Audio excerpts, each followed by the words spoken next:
મોટા સમાચારથી શરૂઆત કરવી છે। અમદાવાદમાં અમિતભાઈ શાહે બોપલમાં ઓક્સિજન પાર્કનું ઉદ્ઘાટન કર્યું છે। 4.6 કરોડના ખર્ચે ઇલેક્ટ્રોથર્મ કંપની દ્વારા ઓક્સિજન પાર્ક તૈયાર કરવામાં આવ્યું છે। 11,000 એકર મીટરમાં ઓક્સિજન પાર્ક ફેલાયેલું છે। પર્યાવરણની જાળવણીનો સંદેશ આપવામાં આવી રહ્યો છે અને પ્રથમ વખત પેટ પાર્ક પણ ઓક્સિજન પાર્કમાં તૈયાર કરવામાં આવ્યો છે।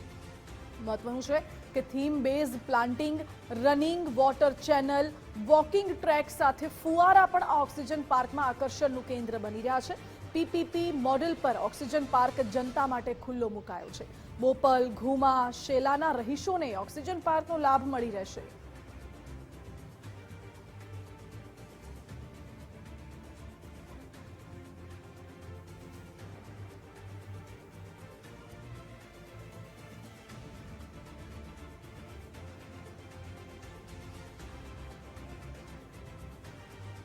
આ સીધા દ્રશ્યો આપ જોઈ રહ્યા છો। કેન્દ્રીય ગૃહમંત્રી અમિતભાઈ શાહ જ્યારે ગુજરાતની મુલાકાતે છે અને બોપલ વિસ્તારમાં ઓક્સિજન પાર્કનું તેમણે લોકાર્પણ કર્યું છે। હાલ તો કેન્દ્રીય ગૃહમંત્રી લોકોનું અભિવાદન ઝીલી રહ્યા હોય તેવા દ્રશ્યો સામે આવી રહ્યા છે।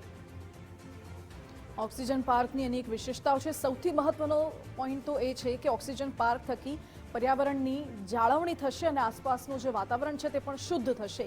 જે હાલ પ્રદૂષણની સમસ્યા થઈ રહી છે, ઓક્સિજન પાર્ક બનવાથી વધુમાં વધુ ટ્રી પ્લાન્ટેશનથી પ્રદૂષણની સમસ્યા પણ અટકી જશે। રૂપિયા 4.6 કરોડના ખર્ચે આ ઓક્સિજન પાર્કનું નિર્માણ કરવામાં આવ્યું છે। ઇલેક્ટ્રોથર્મ કંપની દ્વારા ઓક્સિજન પાર્ક તૈયાર કરવામાં આવ્યું છે। પબ્લિક પ્રાઇવેટ પાર્ટનરશિપ પીપીપી મોડેલના આધારે ઓક્સિજન પાર્ક તૈયાર કરવામાં આવ્યું છે અને 11,000 સ્ક્વેર મીટરમાં ઓક્સિજન પાર્ક ફેલાયેલું છે, જેમાં અનેક આકર્ષણના કેન્દ્રો પણ જોવા મળે છે। પ્રથમ વખત પેટ પાર્ક પણ ઓક્સિજન પાર્કમાં તૈયાર કરવામાં આવ્યો છે કે જેના થકી જે રહીશો છે, જે આસપાસના લોકો છે, અહીં પોતાના પાલતુ પ્રાણીઓને લઈને પણ આવી શકે છે ઓક્સિજન પાર્કમાં અને ખાસ તેમના માટે એક પેટ પાર્ક તૈયાર કરવામાં આવ્યું છે। આ સાથે સાથે થીમ બેઝ પ્લાન્ટિંગ કરવામાં આવ્યું છે જેની સુંદરતા નિખરી ઉઠશે અને રનિંગ વોટર ચેનલ પણ અહીં એક એ વ્યવસ્થા પણ ગોઠવવામાં આવી છે જેથી જે પાણીનો ફ્લો જે ઝાડપાનમાં જવો જોઈએ એ પણ જોવા મળશે। વોકિંગ ટ્રેક પણ તૈયાર કરવામાં આવ્યો છે। અહીં ફુવારા પણ મૂકવામાં આવ્યા છે જે મુખ્ય આકર્ષણનું કેન્દ્ર બની રહેશે। ખાસ કરીને બોપલ, ઘુમા, શેલાના રહીશોને ઓક્સિજન પાર્કનો લાભ મળી રહેશે અને લોકોમાં આનંદ અને ઉત્સાહ જોવા મળે છે। કેન્દ્રીય ગૃહમંત્રી જ્યારે ત્યાં પહોંચ્યા હતા ત્યારે મોટી સંખ્યામાં લોકો પણ તેમનું અભિવાદન કરવા માટે એકત્રિત થયા હતા। તેના પણ દ્રશ્યો સામે આવી રહ્યા છે।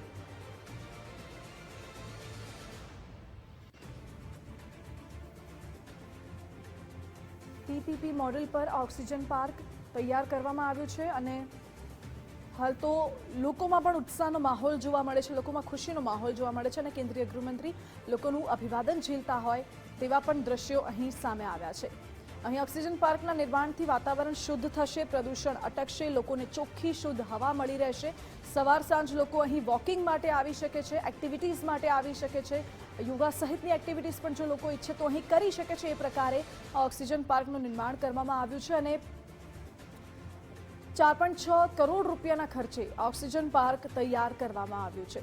11,000 સ્ક્વેર મીટરમાં ઓક્સિજન પાર્ક ફેલાયેલું છે। અનેક પ્રકારના ઝાડ, પાન, ફૂલ ઓક્સિજન પાર્કમાં જોવા મળશે જે આકર્ષણનું કેન્દ્ર બની રહેશે અને પ્રથમ વખત ઓક્સિજન પાર્કની અંદર જ એક પેટ પાર્ક પણ તૈયાર કરવામાં આવ્યું છે।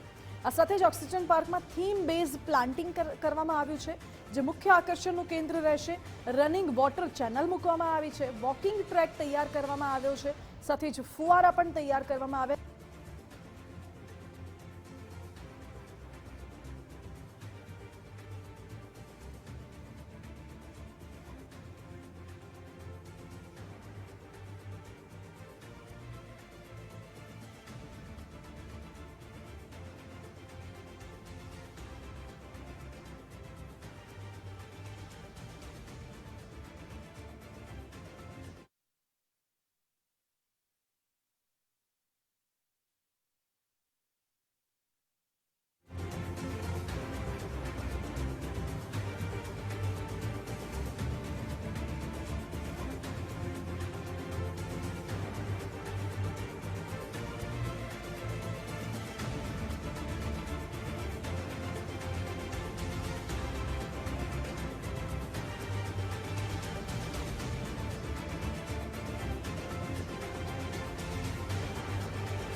કેન્દ્રીય ગૃહમંત્રી અમિતભાઈ શાહ જ્યારે ગુજરાતની મુલાકાતે છે, અનેક વિકાસ કાર્યોની ભેટ લઈને આવ્યા છે, ત્યારે અમદાવાદના થલતેજ વિસ્તારમાં પ્રધાનમંત્રી આવાસ યોજનાનું તેમણે લોકાર્પણ કર્યું.